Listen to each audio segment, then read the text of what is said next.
16 दिसंबर यानी विजय दिवस के उपलक्ष्य में ये मैं बताऊंगा कि ये विजय दिवस क्या है और कैसे क्यों मनाया जाता है। Jai Hind, how are you, okay हूँ जी। लेकिन मैं आपसे ये पूछ रहा हूं कि क्या मेरी आवाज आप सभी को सुनाई दे रही है?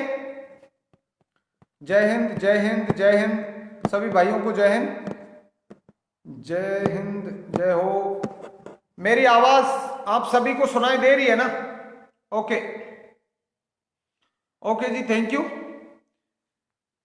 और कोई भी भाई जो भी है, किसी का कोई प्रश्न या कुछ भी कोई सजेशन है मुझे बता सकता है कमेंट में लिख के। हाँ, मेरी आवाज मैं समझता हूं आप सभी को सुनाई दे रही है। मैं अपनी बात शुरू करता हूं। आज 16 दिवस यानी विजय दिवस यानी 16 दिसंबर। मेरे प्यारे युवा भाइयों, मेरे आप सभी भाई बहनों, मैं केशव कमांडो आपको ये बताना चाहूंगा कि आज विजय दिवस है। और ये विजय दिवस इसलिए मनाया जाता है कि हिंद की आर्मी ने 16 दिसंबर 1971 को एक ऐसी बहुत बड़ी लड़ाई को जीता था।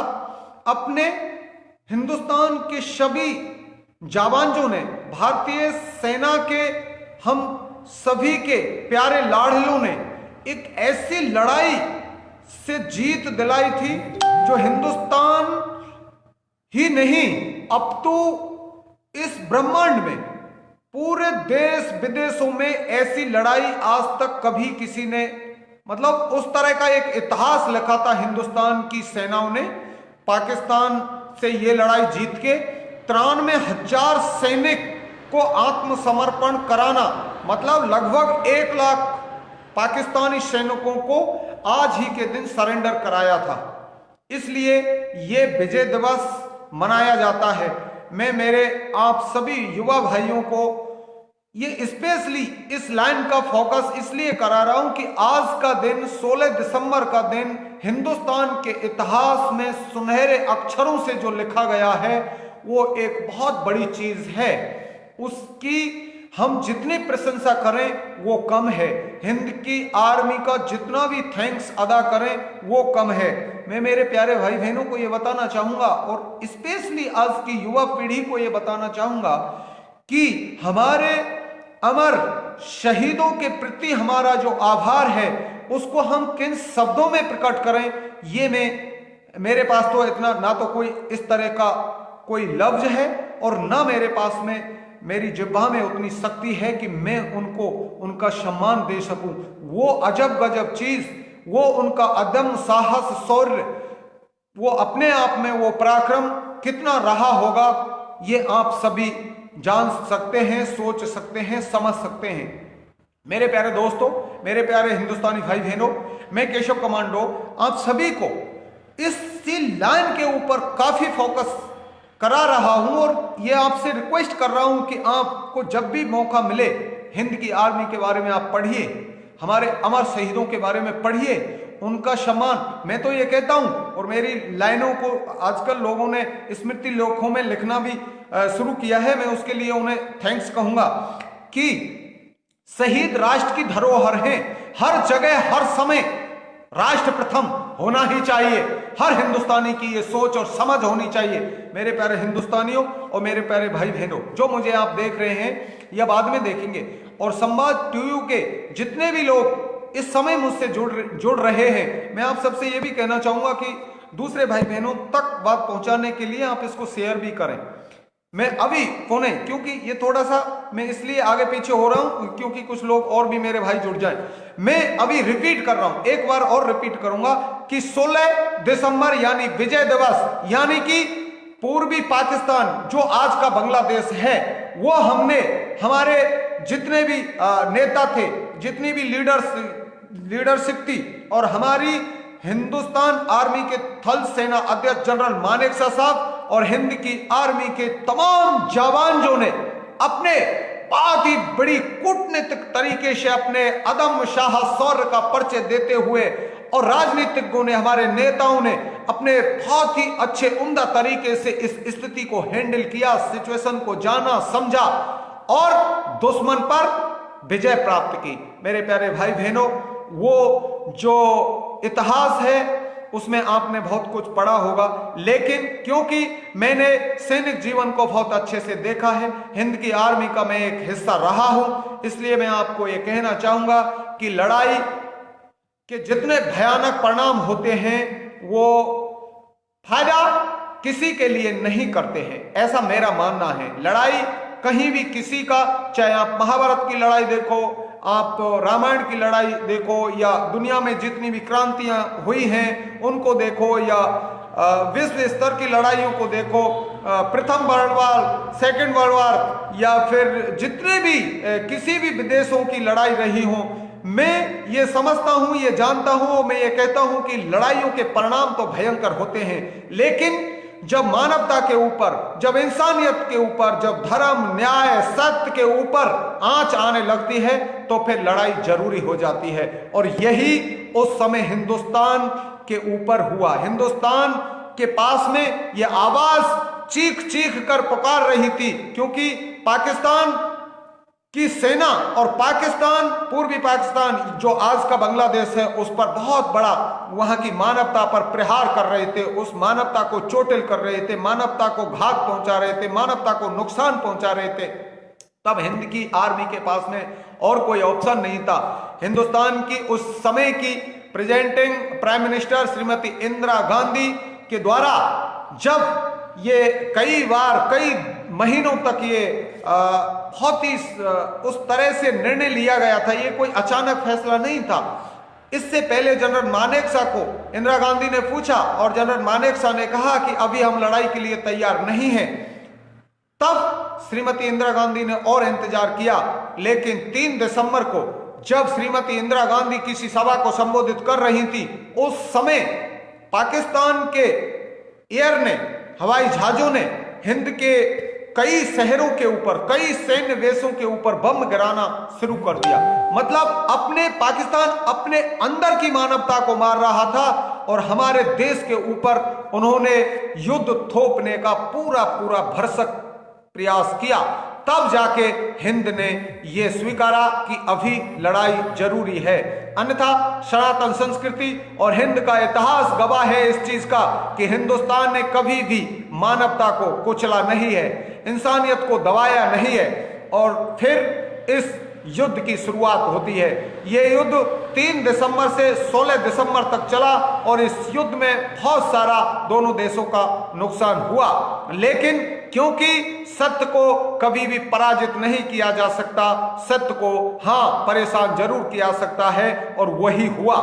हिंद की आर्मी की बहुत ही अच्छे से विजय हुई और यह विश्व के इतिहास में दर्ज है कि पाकिस्तान के 93,000 सैनिकों को आत्मसमर्पण हिंद की आर्मी ने कराया और उनको युद्धबंदी बनाया गया। हमारी ओर से उस समय के कमांडिंग ऑफिसर, या जिनको कहें कि उस समय उन डिवीजनों को, उस क्षेत्र में हमारे जितने भी सैन्य बल थे उनको कमांड कर रहे थे general, lieutenant general Jagjit Singh Arora साहब, और उधर से कोई नियाजी लेफ्टिनेंट जनरल, जिसको हमारे जगजीत अरोड़ा साहब ने अंडर कस्टडी लिया और उनके 93,000 सैनिकों को बंदी बनाया।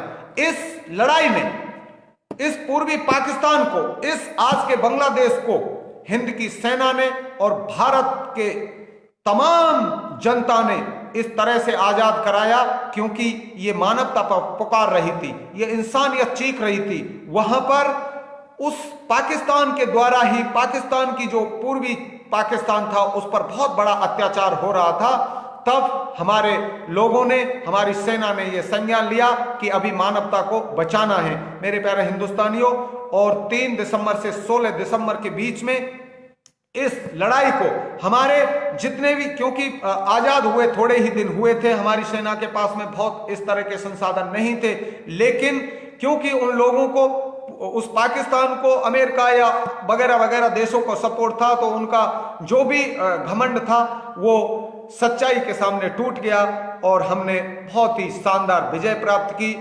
हमारे जितने भी सूरवीर योद्धा, परमवीर योद्धा, महावीर योद्धाओं ने, और मैं तो ये कहूंगा कि 3900 के लगभग हमारे अमर शहीद उस लड़ाई में वीर गति को प्राप्त हुए। लगभग 10,000 सैनिक घायल हुए और तमाम सैनिकों के अदम्य साहस, शौर्य और पराक्रम की प्रकाष्ठा लिखते हुए उन वीरों ने हिंद को जीत दिलाई और उस घमंडी, उस अत्याचारी और उस बेईमान पाकिस्तान जैसे मुल्क को धूल चटाई। मैं आज के इस लाइव सेशन के माध्यम से आप सभी जितने भी मेरे युवा भाई मुझसे जुड़े हुए हैं, मैं आप सबसे यही कहना चाहूंगा और यही मैं कहता आया हूं कि राष्ट्र हित सर्वोपरि, राष्ट्र प्रथम, हर हर समय, हर जगह राष्ट्र पहले। और अमर शहीद, इस राष्ट्र के अमर शहीद इस राष्ट्र की धरोहर है। हम सभी का कर्तव्य बनता है कि राष्ट्र के अमर शहीदों का हम सब सम्मान करें। जो भरा नहीं है भावों से बहती, जिसमें रसधार नहीं। आप सभी ने वो पंक्तियां जो एक कवि के द्वारा लिखी गई हैं वो पढ़ी होंगी। और मैं तो कहता हूं कि हिंदुस्तान का प्रत्येक सैनिक जो भारतीय सेना का अंग है या रहा है या जो आगे आने वाले में तैयारी कर रहा है, उस मेरे हिंद के आम नागरिक का भी यही सोचना है और यही समझना है कि ये राष्ट्र पहले है। इस राष्ट्र की संपत्ति हम सबकी संपत्ति है। हमने इस राष्ट्र को विश्व गुरु बनाने के लिए अपना सर्वस्व न्योछावर करना ही होगा, तब जाके कहीं मेरा राष्ट्र विश्व गुरु बन पाएगा। मैं मेरे प्यारे भाई बहनों, मैं आपसे ये गुजारिश जरूर कहूंगा कि हम आगे आने वाले समय में जब भी कोई राष्ट्र पर इस तरह की विपदा, अभी कोरोना आया था, हम सभी हिंदुस्तानी एक साथ में खड़े थे और इस कोरोना से लड़े थे। ये हमारे राष्ट्र की एकता के लिए, अखंडता के लिए, सार्वभौमिकता के लिए जरूरी था, रहेगा। और हम सभी जब भी राष्ट्र के ऊपर इस तरह की विपदाएं आती हैं, एक होते हैं, चाहे मुस्लिम हो, चाहे हिंदू हो, चाहे सिख हैं, चाहे कोई भी है। मैं इसके लिए गर्व महसूस करता हूं। मैंने बहुत सारे देश विदेशों का भ्रमण किया है। मैं हिंद की आर्मी में था। जब भी हमने कई विदेश यात्राएं की, हमने विदेश शांति सेना में काम किया, उस समय भी हम बहुत सारे देशों की सेनाओं से मिलते थे। उस तरह की मेरे देश जैसी सेना मुझे कहीं नहीं मिली। मेरे देश की भाईचारे जैसी चीजें हमें कहीं नहीं मिली। तो हमें इस चीज पर घमंड है, हमें हिंद की संस्कृति पर घमंड है, हमें हिंद की रीति पर घमंड है, हमें हमारी रीति रिवाजों पर घमंड है। मेरे प्यारे दोस्तों, भारतीय संस्कृति और हिंदुस्तान की संस्कृति और मेरी हिंद की आर्मी की संस्कृति ये कहती है कि हम सब हिंदू, मुस्लिम, सिख, ईसाई सब एक हैं। हमें राष्ट्र को विश्व गुरु बनाने के प्रयास करने ही होंगे। और मैं इस लाइव सेशन में आप सभी से इसीलिए जुड़ा था। थोड़ी देर मैंने आपका जो भी वेट कराया उसके लिए मैं आप सभी से क्षमा प्रार्थी हूं। और आगे आने वाले समय में हम जब भी इस राष्ट्र को हमारी जरूरत पड़े, हम इस राष्ट्र के लिए खड़े रहें, यही मेरी आप सभी से गुजारिश है। मैं एक बार कमेंट आप सभी के देख लेता हूं। किसी का हु आर यू, जय हिंद, यस कमांडो, जय हिंद भाई, जय हिंद भाई, जय हिंद जी, जय हिंद जी, जय हिंद, राम राम जी, राम राम जी, थैंक्स भाई जी। कोरोना चलते हैं तो ज्यादा मुसीबत, कोई नहीं जी, ये भी चले जाएगा, कोरोना भी चले जाएगा। सबको थोड़ा हौसला रखिए जनाब, सब चले जाएगा। और जीवन पुष्प चढ़ा चरणों में, मातृभूमि से मांगे ये वर, माँ तेरा वैभव अमर रहे, मैं दिन चार रहूं न रहूं। मेरे प्यारे दोस्तों, सब चले जाएगा। हम सभी ने इस राष्ट्र के लिए कार्य करते रहना है और करते रहेंगे। मैं आप सभी से ये जरूर कहूंगा और मैं ये कहता हूं कि मैंने किया जो वादा खुद से, उसको उम्र भर निभाऊंगा। नित्य दिन हिंद के अमर शहीदों की याद मैं करूंगा और आप सबको करवाऊंगा। मैं आपसे यह भी कहूंगा कि जिंदा हो तो जिंदा दिखना जरूरी है, और आंच जब उसूलों पर आए तो फिर टकराना भी जरूरी है। मेरे प्यारे दोस्तों, मेरे प्यारे भाई बहनों, मैं अभी आपकी इजाजत हो तो मैं आप सभी से विदा लेना चाहूंगा। जय हिंद, जय भारत, वंदे मातरम, इंकलाब जिंदाबाद, भारत माता की जय, जय हिंद की सेना। मैं आप सभी के कमेंट के लिए आप सभी को थैंक्स कहूंगा। और जय हिंद, सुमित जी जय हिंद, बुद्ध सनी जी जय हिंद, दशरथ भाई जय हिंद, बुद्धराम जी जय हिंद। कौन, सुरेंद्र पवार सर, जय हिंद, जय हिंद। सभी भाइयों को जय हिंद, नमस्ते, जय हिंद, नमस्ते, राम राम, जय हिंद, नमस्ते, राम राम। आप सभी को जय हिंद, नमस्ते, Ram Ram. Okay, bye, good night.